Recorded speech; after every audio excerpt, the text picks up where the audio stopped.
নমস্কার, আমি শ্রাবণী। আমার এই গল্পের আসর চ্যানেলটিতে আমি তোমাদের রোজ একটি করে বিভিন্ন ধরনের ছোট গল্প শোনাই। আজকে আমি তোমাদের বড়াই নামে একটি ছোট গল্প শোনাবো। আমি যেহেতু একজন শারীরিক প্রতিবন্ধী, নিজের প্রতিবন্ধকতাকে ভুলে নিজের একটা পরিচয় তৈরি করব, সেই লক্ষ্য নিয়ে তোমাদের এই গল্প শোনানোর কাজটা শুরু করেছি।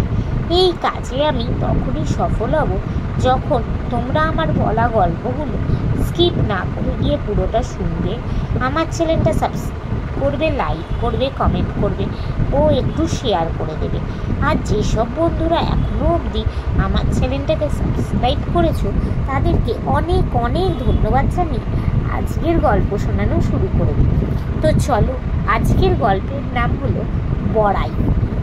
একদা একটি লোক তার বাড়ি ছেড়ে অনেক দূরের দেশের একটা জায়গায় বেড়াতে গেছিল। পুরো একটা বছর সে সেখানে কাটালো। সে বাড়ি ফিরে এসে নিজের গ্রামের লোকেদের কাছে দিনরাত কেবল সেই জায়গাটারই কথা বলে প্রশংসা করত আর বক বক করত। গ্রামের লোকেরা এসব শুনে বলা বলি করত, আচ্ছা, কে শুনতে চাইছে বলো তো ওই সব কথা, ফালতু বক বক করার স্বভাব। বিরক্ত হয়ে একদিন একজন তাকে জিজ্ঞাসা করলো, জায়গাটা যদি এতই তোমার ভালো লেগেছিল তো সেখানে তো থেকে গেলেই পারত, এখানে মরতে এলে কেন? লোকটি বলল, এলাম কেন? এলাম তোমাদের কাছে জায়গাটার কথা বলতে, না হলে আসতামই না। ওখানকার লোকেরা কি দারুণ লাফ দিতে পারে জানো? এমন লাফ দেয়া তোমরা বাপের জন্মেও দেখোনি।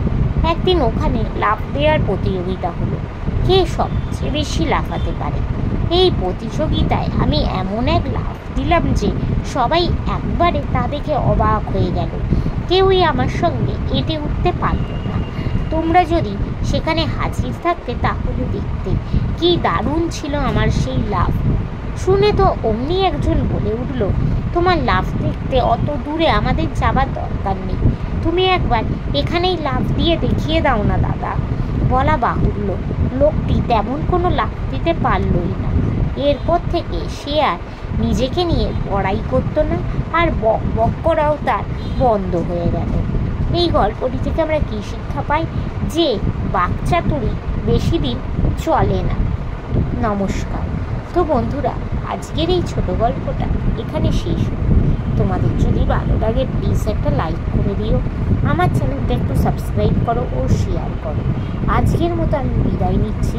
আবার আমি কাল চেষ্টা করব তোমাদেরকে এরকমই কোনো একটা ছোট গল্প শোনানো। আজকের মতো টাটা।